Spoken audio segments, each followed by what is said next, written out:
नमस्कार साथियों, ये राख है जिसका छिड़काव अभी हम फसलों के ऊपर कर रहे हैं। अब राख का छिड़काव करने से फसलों के ऊपर क्यों करते हैं और क्या क्या फ़ायदे होते हैं, ये इस वीडियो के अंदर हम जानेंगे।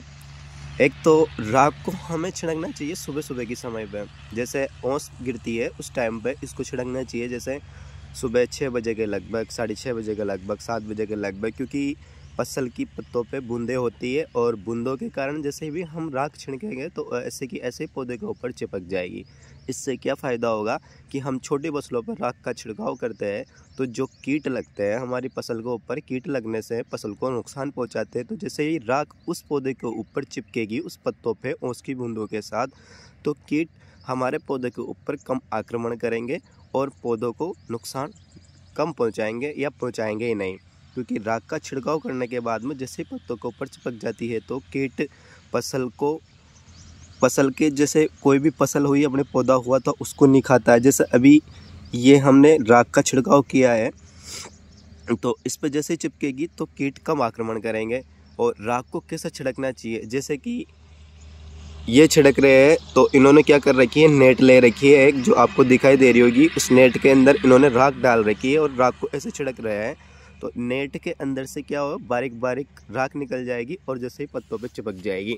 अब किस तरह से चिपकती है तो मैं आपको बता देता हूँ। जैसे कि ओस की बूंद है और ये भिंडी की फसल है और लगभग इसको ऊपर एक परत चढ़ चुकी है राख की।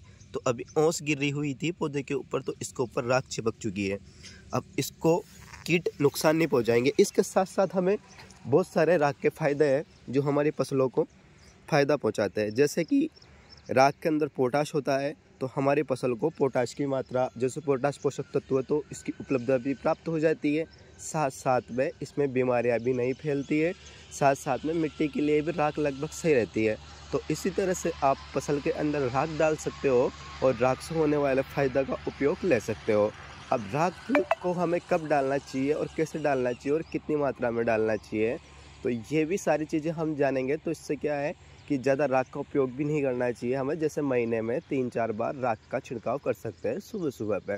और राख को इसी तरह से छिड़कना चाहिए जिस तरह से भाई साहब छिड़क रहे हैं, इसी प्रकार से हमें इस नेट के अंदर ले लेना चाहिए और इसको राख को थोड़ा थोड़ा बुरबुरी सी बुरक देना चाहिए।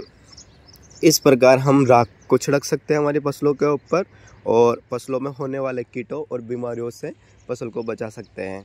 धन्यवाद साथियों, इसी तरह बने रहें।